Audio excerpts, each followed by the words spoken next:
सचिन शाह हैं हमारे साथ, उनसे बात करते हैं। Sachin, good afternoon. सचिन, सबसे पहले तो नव वर्ष की शुभकामनाएं, अग्रिम शुभकामनाएं। लास्ट हफ्ता इस साल का ये काफ़ी टफ साल रहा मार्केट्स के लिए। 2026 में आपका अप्रोच क्या रहेगा मार्केट को लेकर और किन थीम्स पर आप बुलिश होंगे? हाय अनुज, थैंक यू सो मच। धन्यवाद आपको हमको शो के लिए। Thank you so much. हाँ मुझे लगता है कि जो अगर आप देखें 2025 में 3 या 4 सेक्टर्स ने बहुत ही अच्छा रिटर्न दिया है। टॉप ऑफ द लाइन है मेटल्स, दूसरा है ऑटो, थर्ड है बैंकिंग। तो ये जो 3 सेक्टर्स हैं उन्होंने काफ़ी अच्छा रिटर्न दिया है। और जो हिसाब से अभी ट्रेंड दिख रहा है, शायद ये तीनों सेक्टर में momentum I think will continue over there. Particularly मुझे लगता है कि जो बैंकिंग सेक्टर है वहाँ पे प्राइवेट सेक्टर बैंकिंग और ऑल्सो सिलेक्टेड पीएसयूज जो है, बट ज़्यादातर प्राइवेट सेक्टर बैंकिंग यहाँ पे एट द मोमेंट जो है रिस्क रिवॉर्ड बहुत ही फेवरेबल है for investors for the next 12 to 18 months. मुझे लगता है कि इनके रिजल्ट्स भी अच्छे आएंगे। वहाँ पे क्रेडिट ग्रोथ अभी अच्छा पिकअप हुआ है, प्लस उनके मार्जिन्स भी अभी स्टेबल हो चुके हैं और and asset quality continues to remain strong. तो अर्निंग्स ग्रोथ जो है प्राइवेट सेक्टर बैंकिंग में हमें लगता है कि FY27 में जाके जो नेक्स्ट 12 मंथ्स है वहाँ पे एटलीस्ट 15 से 18% का ग्रोथ आ सकता है। तो डेफिनेटली वहाँ पे एक अच्छा वैल्यूएशन भी है। So that definitely is a very positive sector. Okay Sachin ji, ये मेटल्स की ये साइकिल एंड स्पेशली अगर मैं एक इक्विटी ट्रेडर या इन्वेस्टर भी हूँ तो भी मैं कॉपर के ज़रिए अपने पोर्टफोलियो का एक अंश रख सकता हूँ, कॉपर स्टॉक्स के ज़रिए भी। आपका व्यू क्या है regarding I mean component portion of commodities in your portfolio for 26, और स्पेशली किन किन स्टॉक्स पे या फिर कमोडिटीज़ पर आपकी नज़र रहेगी? कमोडिटीज जो है, पर्टिकुलरली जो आपने अभी बताया नॉन फेरस मेटल्स है या फेरस मेटल्स है, स्टील है या जो भी है, वहाँ पे हमेशा ये बहुत ही हाईली सिक्लिकल सेक्टर है। और यहाँ पे क्या है, ग्लोबली प्राइसेस डिटरमिन होते हैं।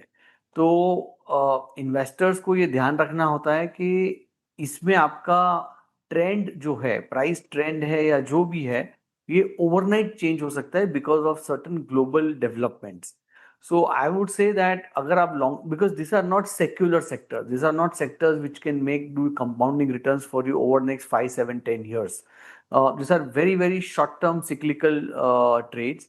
So investors will have to be very careful over there is my first point. Metals में overall I think precious metals have been doing exceedingly well, whether it is gold, silver, uh, and I think there again it's a trade to do with the global trend in terms of the जो US dollar है that has weakened against most of the global currencies. Euro है, pound है, या फिर metals है, precious metals है। So I think that is a global trend over there which has to do with money moving out of the US dollar assets. Okay, metals पे ये view हो गया Sachin ji.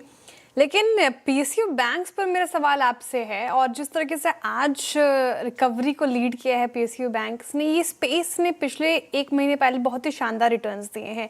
PSU bank specially आपको कैसा लगता है और इसका आउटलुक कैसे देख रहे हैं? एक्चुअली अगर आप देखें तो कैलेंडर ईयर 25 में भी पीएसयू बैंकिंग इंडेक्स जो है इट इज अप ऑलमोस्ट 25%। तो उन्होंने बहुत ही अच्छा आउट परफॉर्मेंस किया है। और क्लियरली क्योंकि पीएसयू बैंकिंग के स्टॉक्स जो थे वो बहुत ही चीप थे, सबके वैल्यूएशन प्राइस टू बुक 1 और लेस देन 1 थे, और वहाँ पे रिजल्ट्स भी अच्छे आए, असेट क्वालिटी भी अच्छा आया। तो आई थिंक वही ट्रेंड चल रहा है अभी भी। अभी यहाँ से मुझे लगता है कि शायद the risk reward is probably more favourable in private sector bank from here on. तो ये पीएसयू बैंक्स पर आपका फिलहाल व्यू हो गया। लेकिन इसको थोड़ा और अगर सवाल को बड़ा करूँ सचिन शाह जी, तो ये पूरा बैंकिंग स्पेस, एनबीएफसी स्पेस भी अगर आपसे जोड़ लीजिए, और जैसे श्रीराम फाइनेंस आज परफॉर्म भी कर रहा है, एमयूएफजी एक बड़ी डील थी, ये पूरा स्पेस कैसा लग रहा है 2026 के लिए? यहाँ पर पैसे बनेंगे अच्छे? हाँ, हमें लगता है कि ये जो भी क्वालिटी प्राइवेट सेक्टर बैंकिंग है या क्वालिटी एनबीएफसीज है, ये सब के वैल्यूएशंस आज की तारीख में बहुत ही रीजनेबल है। और अर्निंग्स ग्रोथ की यहाँ पे विजिबिलिटी भी बहुत स्ट्रांग है। मतलब एटलीस्ट 12 से 18% की नेक्स्ट 12 से 15 महीने में यहाँ पे अर्निंग्स ग्रोथ आने वाले हैं। और वैल्यूएशन सारे आपके 15 से 20 टाइम में है। So I think it is a very good valuation, risk adjusted return यहाँ पे बहुत ही फेवरेबल है।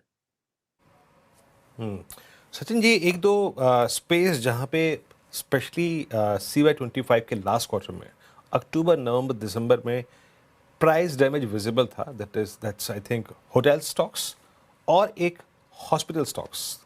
ये दो ऐसे स्पेस जिन्होंने 21, 22, 23, 24 में अच्छा पैसा बना के दिया, इवन 25 फर्स्ट हाफ तक। सडनली 12, 18, 20% के स्लाइड्स यहाँ पे विजिबल हैं। इसमें री एंट्री करनी चाहिए क्या, अगर आपको एक रीजनेबल प्राइस मिल रहा है तो?